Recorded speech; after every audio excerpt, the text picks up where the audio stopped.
suis Catherine Prognot, la créatrice du blog maindansla-terre.com. Alors aujourd'hui, je suis avec Corinne Jean-Jacques. Bonjour Corinne. Bonjour Cathy. Corinne fait de la peinture sur porcelaine et elle va nous faire une démonstration. Donc restez bien attentifs tout au long de la vidéo parce que vous allez découvrir un monde particulier.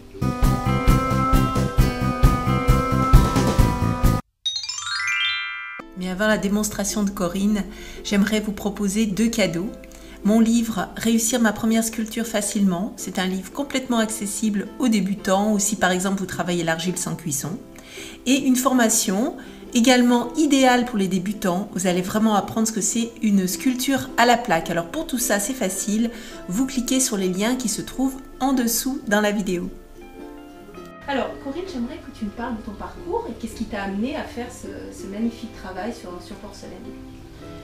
Alors la peinture sur porcelaine, pourquoi pas, je peignais auparavant donc sur de la toile, mais j'ai été vite limitée. Ce qui me plaisait surtout dans la peinture sur porcelaine, c'est la magie du four, le fait de la cuisson.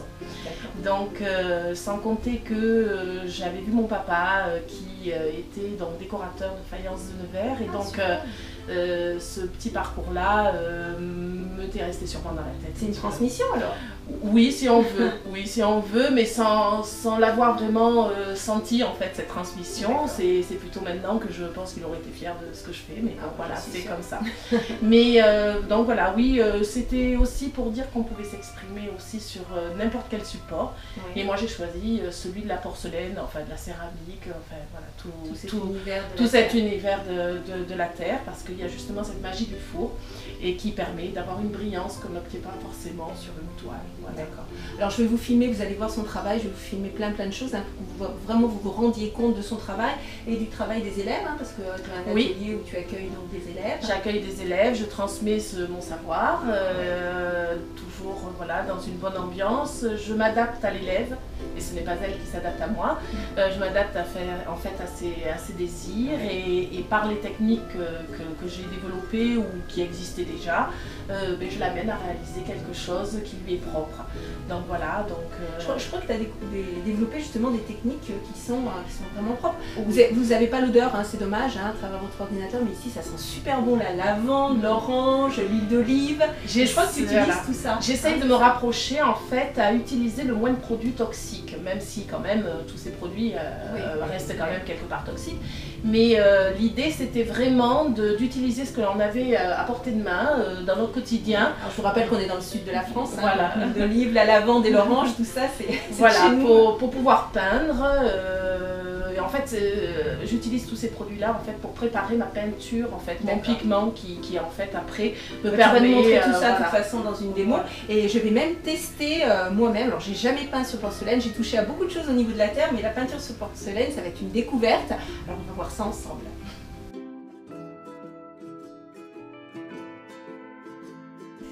Alors là Corinne, donc tu as commencé le dessin, donc tu dessines sur quoi là? Alors c'est une plaque de porcelaine, oui. Mais on peut très bien aussi se faire ça sur une plaque de faïence, il n'y a pas de souci. J'aime bien qu'elle soit blanche en tout cas, parce qu'au moins ça fait comme un tableau, on a la page blanche quoi. Voilà. Oui, le départ est vierge. Le départ est vierge, voilà. À tout moment je peux effacer, donc je dessine avec un crayon gras, sinon ça ne fonctionne pas. D'accord. Et à tout moment je peux effacer si je me trompe, voilà, avec un petit sopalin ou un coton-tige. Et puis voilà, je fais un petit peu l'esquisse de ce que je veux. Là j'avais envie de faire un petit coquillage, alors voilà. Bon bah super. Alors qu'est-ce que tu fais là, Corinne? Alors en fait là je prends le pigment. En fait, ce sont des oxydes. Qu'est-ce que c'est comme... Ce sont des oxydes métalliques en fait. D'accord, des oxydes métalliques. Voilà, qui en fait, par la fusion en fait, de l'émail en cuisson, ça va rentrer dans l'émail et ça va faire le décor. Donc là pour le moment, elle est en poudre. D'accord. Je vais le mélanger avec un médium. Alors, soit un médium, alors parfois il m'arrive de peindre aussi à l'huile d'olive, mais en fait là, pour le moment, là, je le fais plutôt avec un médium. D'accord. Et quand tu dis l'huile d'olive, c'est l'huile de notre région, là on habite dans le sud, c'est voilà. ça. Ça évite en fait que la peinture sèche, donc c'est toujours gras et donc on peut revenir sans cesse sur sa peinture, voilà. Ok. Donc je prépare mon pigment. Donc là, tu prends... Mais en fait, j'ai préparé à l'avance mes couleurs parce que comme ça, au moins, le médium a le temps de bien s'imprégner. Et puis après, je n'utilise que ce dont j'ai besoin. D'accord. Voilà, c'est pour ça que tout à l'heure, je vous ai montré comment préparer la couleur. Mais là, celle-là, elle est déjà prête. Donc, c'est déjà bien pratique. Et puis, quand on a envie de peindre, on a envie de peindre tout de suite. Donc, c'est vrai. Donc, ça permet vraiment de... Puis là, je prends comme mes petites couleurs. Alors, dans des petits pots en verre, parce que sinon, ma couleur grignoterait le plastique. Donc... Grignoterait le plastique. Oui, moi, je dis ça comme ça. Voilà. D'accord. Parce que ça mangerait le plastique, donc il vaut mieux mettre ça dans des petits pots en verre. Ok. Et tu peux les garder autant de temps que tu veux. Autant d'années. Simplement, on met toujours un petit peu d'essence de lavande dedans, parce qu'en fait, l'essence de lavande permet de retarder le séchage. Et puis, ça sent bon. Et en même temps, ça sent bon. Alors, on pourrait même utiliser de l'essence de girofle, mais... Ça a la même comment dire, propriété. Ouais. Simplement, le problème, c'est que moi, j'ai l'impression d'être chez le dentiste. Ah oui. Non, on va garder la lavande. Tu nous as préparé donc une jolie palette. Voilà, alors en fait, voilà, un petit peu d'oranger, de jaune, un petit peu rose, là, ici. Alors devant, j'ai mis un petit peu d'essence d'écorce d'orange. D'accord. Qui remplace en fait tout ce qui pourrait être de la térébenthine, que je supporte pas. Puis on reste dans du naturel du coup. Et puis de l'essence de lavande avec laquelle on met toujours un petit peu sur le coin de ma palette pour pouvoir tremper le pinceau régulièrement dedans. Donc je nettoie mes pinceaux dans l'essence d'orange. Oui. Et avant de commencer, je prends toujours un petit peu de lavande avant de prendre la couleur. D'accord.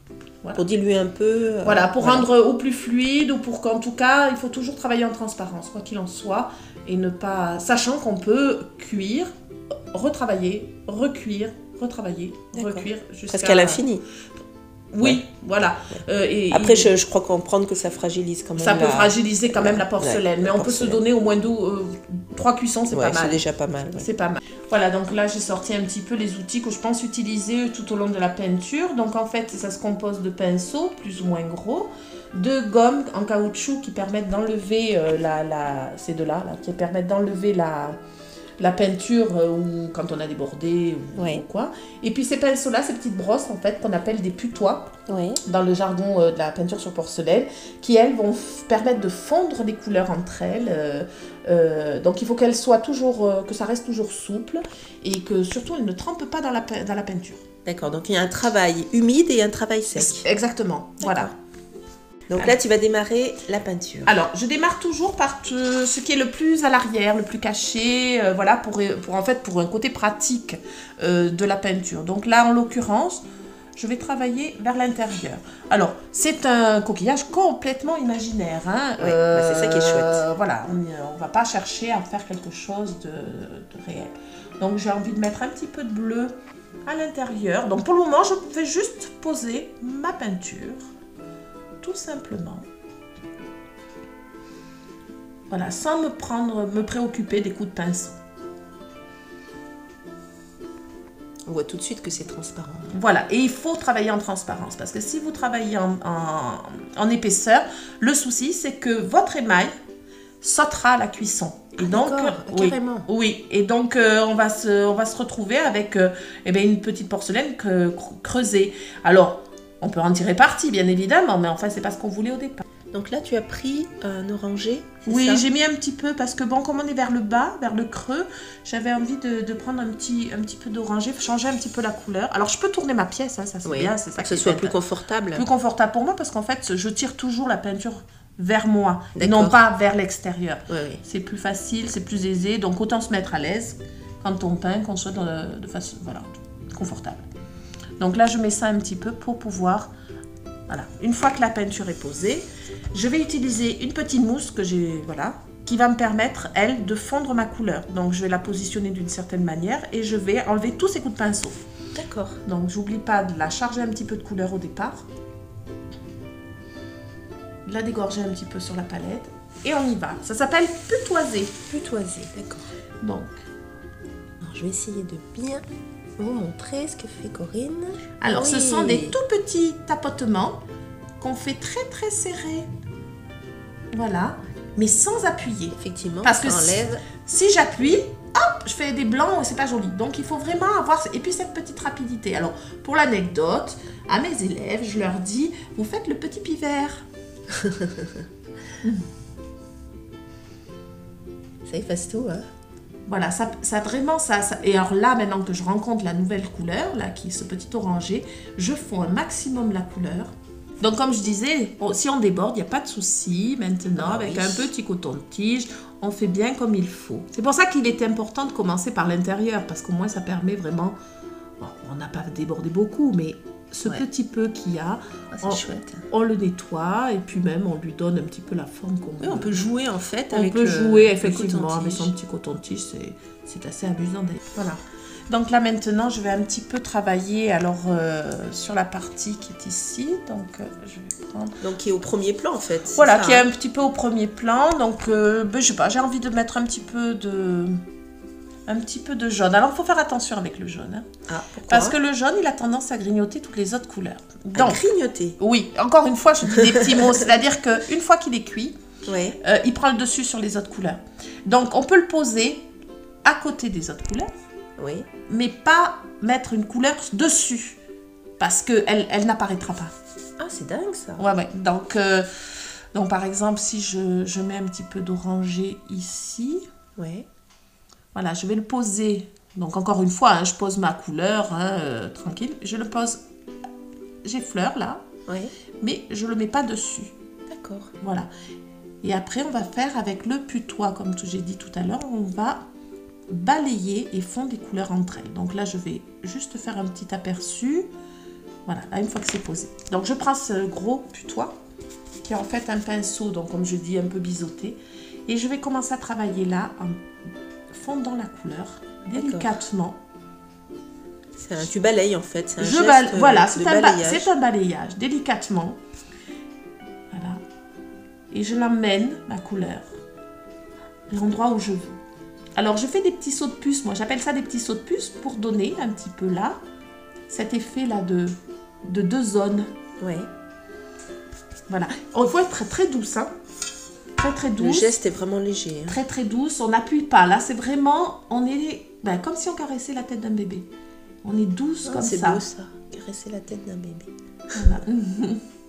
Waouh, Corinne. Oui, j'ai bien avancé. Hein. Oui. C'est super. Alors en fait, on voit déjà le relief et le bombé là du coquillage. Voilà, c'était très important de faire ce bombé pour donner vraiment le volume. Et c'est vraiment en balayant les couleurs les unes entre elles qu'on arrive à donner ce volume. D'accord. Donc là, quand même, j'ai utilisé de la couleur sépia, d'orangé, du rose, du jaune. Donc je veux dire, il y a quand même pas mal de couleurs, mais elles se marient très bien entre elles. D'accord. Là, donc j'ai fait un petit nettoyage un peu rapide. Après, toujours avec ma petite éponge, je vais enlever le petit surplus qu'il y a ici, mais de façon à nouveau très délicate. C'est vraiment pour pas qu'il y ait d'épaisseur. D'accord, c'est toujours pour cette histoire d'épaisseur. Toujours ne pas perdre de vue qu'on ne fait pas de petits pâtés. C'est parti, hein. C'est une première pour moi. Corinne a eu la gentillesse de me permettre d'intervenir sur son œuvre. Alors, donc là tu m'as dit que j'avais une zone jaune. J'ai très peur, hein, je vous dis pas, j'ai peur de gâcher. Voilà. Je suis beaucoup plus à l'aise avec les mains dans la terre. Alors... J'essaye de faire tes gestes, Corinne. Est-ce que ça va là? Tu me dis. Voilà. Hein, essaye de travailler plutôt sur le plat du pinceau plutôt que sur la tranche. Le plat du pinceau, d'accord.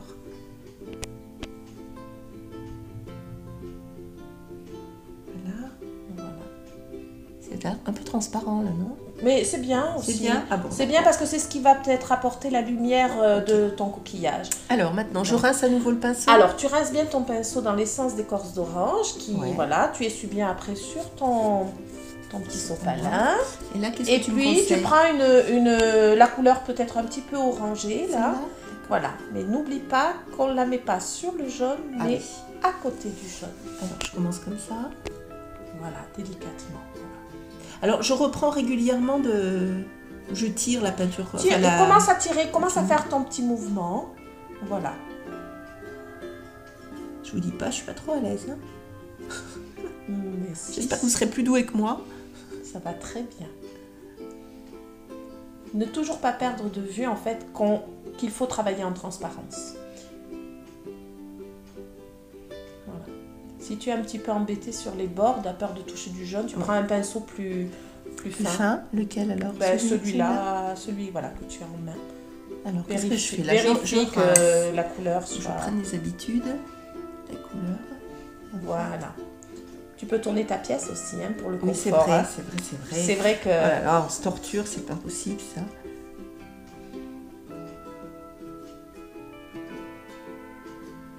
Bon, j'aimerais bien putoiser là. Ça me fait rire ce mot. Ah Alors avec c'est l'éponge ou avec le pinceau à l'éponge, allez. Alors, voilà. Donc je plie Tu comme plies ça. en 4 Ouais. et tu veilles à ce que ton petit bombé soit sur le bas. Voilà. C'est comme ça. Voilà. N'oublie pas de charger un petit peu de couleur d'abord. Alors, là. Voilà. Et vas-y pour les tapes. Et là, je fais le pivert, c'est ça? le petit pivert. Oh, c'est rigolo, mais au moins je suis sûre que les personnes retiennent. Mais oui. Et alors, mnémotechnique. très léger. hein. On pense au rebond et non pas à l'appui. Et donc, c'est tout un art. Hein. Oui. Voilà. Oui, c'est bien, c'est bien. Alors Corinne, là je vois qu'on a bien avancé. Oh, Mm. il commence vraiment à être très sympa. Hein. Les couleurs sont lumineuses. Ça c'est vraiment la peinture sur porcelaine qui donne ces côtés comme ça très transparents. Très transparent. De toute façon, voilà, il faut toujours le travailler en transparence, comme je disais tout à l'heure, sachant qu'on pourra de toute façon retravailler dessus pour donner après un petit peu plus de profondeur. Alors, une fois que la peinture est terminée, on veille à bien nettoyer donc en fait toutes les parties où il y aurait pu y avoir un petit peu de peinture qui serait éclaboussée ou qui aurait débordé. Et ensuite, je vais mettre ma plaque de porcelaine en cuisson, donc dans mon four potier. D'accord. Et là, je vais cuire à 840 degrés. C'est précis, 840 Oui, degrés. moi j'aime bien cette température-là, surtout qu'ici il y a du bleu. Et donc pour qu'un bleu soit beau, brillant, il faut au moins cette température-là. D'accord. Donc pendant combien de temps? Alors, c'est un programme assez court, mais en fait, ça se fait sur à peu près 2 heures pour arriver à cette température-là, donc 2 heures, 2 heures et demie. Et une fois que cette température-là est atteinte, et bien après, c'est plutôt le fait de refroidir qui met du temps, quoi. Hein. Donc, je défourne quelques heures après, hein, pas mal d'heures après. C'est quand même beaucoup moins long qu'une cuisson. Ah oui, beaucoup moins long qu'une cuisson à la base de céramique. Oui, j'aime bien faire plutôt des cuissons rapides, moi. Hein. Voilà. D'accord. Merci Corinne. De Merci rien. pour ta belle démonstration. Il est magnifique. Alors j'ai été ravie de partager ce moment avec Corinne. Vous avez vu, c'est magnifique ce qu'elle fait. Vraiment, c'est un univers très coloré. Et ça fait partie du monde de la Terre. Donc je vais continuer à vous partager, à rencontrer des artistes parce que les artistes sont généreux, ils sont prêts vraiment à partager leur savoir. Et moi, je vous partage mon livre à nouveau, Réussir ma première sculpture facilement, et aussi ma petite formation. Alors pour tout ça, vous cliquez en dessous de la vidéo, c'est très simple, très facile, très accessible. Et puis un petit pouce, ça fait toujours plaisir, et on se retrouve très bientôt pour une nouvelle vidéo.